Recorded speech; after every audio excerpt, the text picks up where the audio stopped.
We're here with 15 firefighters from UK ISAR, which is made up of 15 fire services from around the UK. This is an arduous conditions course where we're putting people into real field situations, feel what it's like to be at these kind of sub-zero temperatures and be able to operate effectively. Okay, I'm the task force leader of Red Deer County Technical Rescue Team. Started in 1996 as Red Deer Search and Rescue. We're out here teaching ground search and rescue and winter survival to the students from the UK and Ireland, focusing on adverse weather, snow, cold. So we're teaching them water, shelter, all the kind of stuff there, how to get them through the night. Then today we went into the ground search and rescue side of it. And you're all fed and ready to go. We're going to do night search tomorrow night. Some of you are going to be out tomorrow night. Everybody who's got orange and red on. Okay? It's been quite an eye-opener really. We don't get a chance in the UK to practice and train in the low temperatures which we experience here.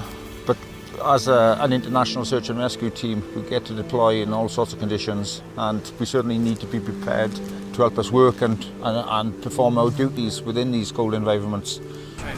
Just the opposite of what you guys did earlier in the daylight. Right? Yeah.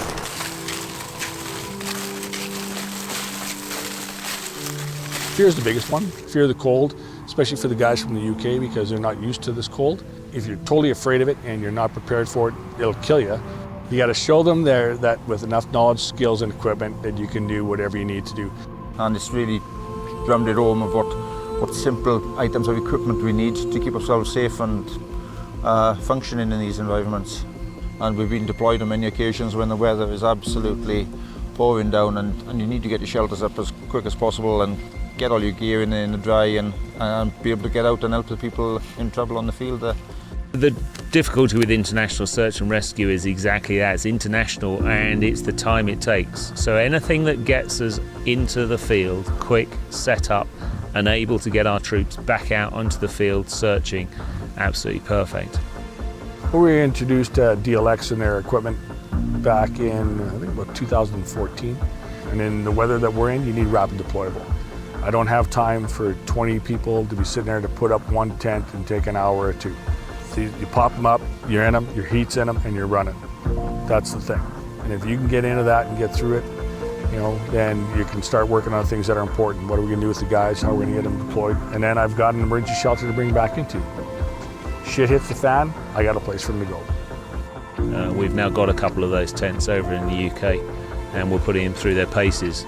But the great opportunity here was to really put them in the extreme environment, probably the most extreme that we would hope to ever have encountered.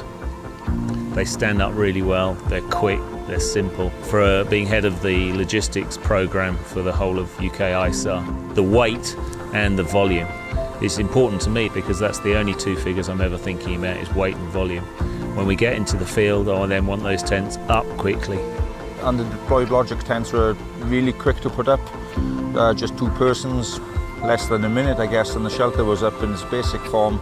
The tent was quite spacey. I think we had all 15 persons were in 2 tents bolted together, but could have quite easily accommodated all 15 into one tent if we'd needed to. Quite a good heating system, so we kept quite warm throughout the night. And the heating provided an opportunity to dry out some of the gear at the same time. And we just did an air exercise. It was about minus 30 degrees.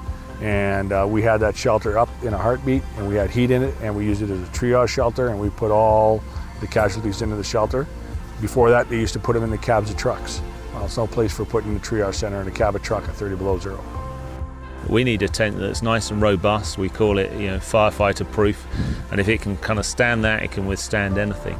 And that's really what we're about. We need something to get into the field. It's light, it's compact, it's up. We've got immediate shelter. Our base of operations is key to our whole performance. We need somewhere because we need to think about decontamination, a medical facility, our base of operations to include our logistical support, all of the equipment. So to have a tent like that, that's exactly what we're trying to do. Although we go into these environments knowing that we're going to be shortage of sleep, shortage of food. It's going to be very basic survival conditions for ourselves. We kind of put ourselves in the position of the victims in these disasters. So it's kind of 7-10 days for us and a lifetime for them. So it's not a real issue for the team members to put up with a little bit of hardship. But at the same time, when you come back from a busy shift on the field where you've been working hard for maybe 14 hours, it's vital that the crew members get time to get themselves changed and to relax a little bit and get some food on them, and certainly protection from the environment and a little bit of shelter and somewhere to have a good sleep is absolutely vital for their functioning. The great thing about DLX is they listen to what we're trying to do. For us, we've got different needs, and that's what they're really gearing up to. And that's the most encouraging, to work with somebody who says, yeah, we'll see if we can make it. Absolutely superb relationship that we've got at the moment. I'm really enthused that it's such a good, top quality product.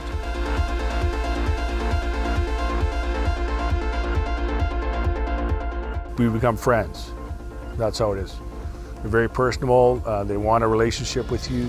They go ahead and go out of their way to make the product work for you. If you've got something you want to try, they'll work it, they'll develop it. If it doesn't work, they'll tweak it till it does. Freaking awesome. Awesome.